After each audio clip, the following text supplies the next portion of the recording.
Rapian, binenta daw ang laban. Pistol at Batas nagbigay na din ng prediksyon sa kapwa nila champion na Katana vs J-Black.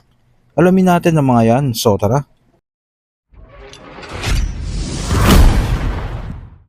Trending na nga ang choke ni Rapian sa round 3 sa naging laban niya kay Kilan. Marami tayong nabasa sa mga groups at mga comments na para bang binenta daw ni Rapian ang laban. Pero para sa akin mga kuis no, kung iisipin mo nga naman, bakit hindi man lang nag-freestyle si Rapian? Hinayaan niya lang talagang mag-joke siya ng ganong katagal. Dahil kung maalala nyo, sinabayan pa ni Rapian sa freestyle si JD noong naglaban sila. Dapat sa'yo, maglagay na ng lubid! Kinabahan, ina, napainom na ng tubig! Kinabahan daw ako dahil uminom ako ng tubig. Di rin yan bro. Uminom ako ng tubig kasi Magti-triple H ako!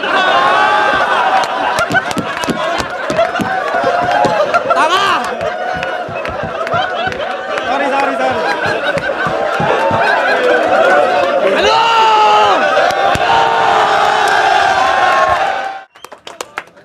Putang inang solid na laban na yun. Tingin ko panalo tayo lahat doon. Isa pa, bakit hindi na lang siya sumugal?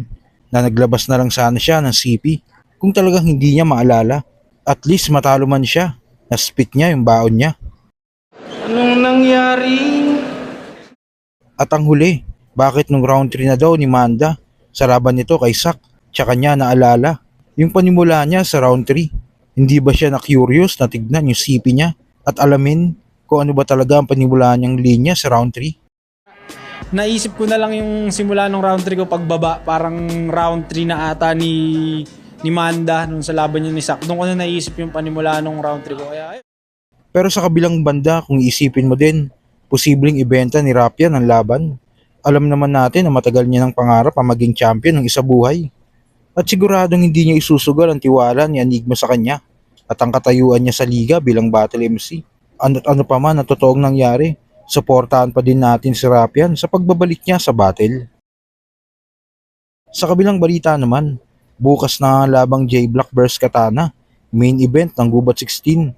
Parehong champion ito ng isa buhay, kaya siguradong pukpukan to. Nagbigay na nga din ng prediksyon ang kapwa nila champion sa Batas at Pistolero. Parehas champion.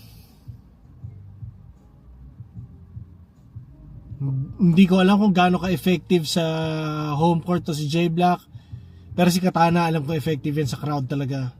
Consistent siya sa ganun. So bibigay ko kay Katana yan kahit alam kong home court ni J-Black.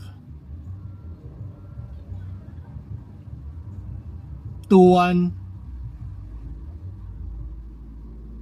4-1 Katana. Tagal ko hindi na pa. Kailan ko ba huli na parod si Katana? Parang na-miss ko siya panoorin ah. Panoorin ko nga dapat yan soon. Pero yun ang tingin ko pare. Simulan natin kay J Black. Huling battle ni J Black sa flip top. Kay Slack 1 ba? O kay Slack 1. Talo siya doon. Pero yung laban niya kay Cripply sa ABL, may solid na round 2 siya doon na napakagandang angle. Maganda rin yung round 2 niya kay Vitrum. Nakikita ko yung battle na to magiging labanan to ng ng punto at strategy. Parang ganun ko siya nakikita. Kung sino yung may mas matibay na strategy sa gabi na to, pakiramdam ko siya yung magwawagi. Nakikita ko na possible na gamitin ni J Black yung gubat crowd papunta sa kanya para maging pabor sa kanya yung takbo ng ikot ng laban. Hindi malabo yun kasi ilang beses ko na nakita yon. Possible, magaling kumalabit si J Black ng emosyon ng mga taong nanonood sa kanya to the point na kaya niyang pasang-ayunin yung tao sa kanya. Kapag alam niya yung kilite ng nanonood sa kanya, hindi siya mahihirapan na pasang-ayunin sa mga sinasabi niya yung tao. Lately may nakikita ko na may nakikita ko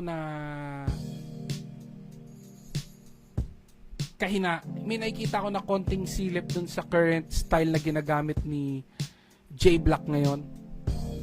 Pero tingin ko hindi naman siya ganun sobrang makaka-apekto sa laban. Nakikita ko pa rin yung dating siya bago kami maglaban. Pero may nadagdag sa arsenal niya after namin maglaban na tingin kong dahilan kung bakit mas madali siyang yakapin ngayon ng tao. Pero si J Black kasi yung MC na kapag malakas yung kalaban niya, mas lumalakas siya eh. Kapag may momentum yung kalaban niya, mas na-hype siya. At tingin ko ayun yung meron si Katana ngayon. May momentum si Katana ngayon eh. Pataas yung sampa ni Katana ngayon. No? Si Katana naman, pukin ang ina. Matibay yung karakter ni Katana. Naniniwala ako na matibay yung karakter ni Katana. Yung madalas napapansin lang ng tao kung paano mag-deliver, kung paano maglatag ng jokes at punto si Katana. Pero ang hindi napapansin ng tao sa kanya yung strategy sa likod ng mga rounds niya na yon, na minsan makikita mo na sobrang genius din kung paano niya dinadrive yung round niya. Mula sa ganito papunta sa ganon na hindi mo namamalaya na unti-unti lumalaki na pala yung butas na kinutkot niya. May ganong tendency si Katana, no. Naniniwala ako sa sa awareness ni Katana pagdating sa kalaban niya. Kumbaga sa pagkakapanood ko ng mga battles niya, kilala niya yung kalaban niya.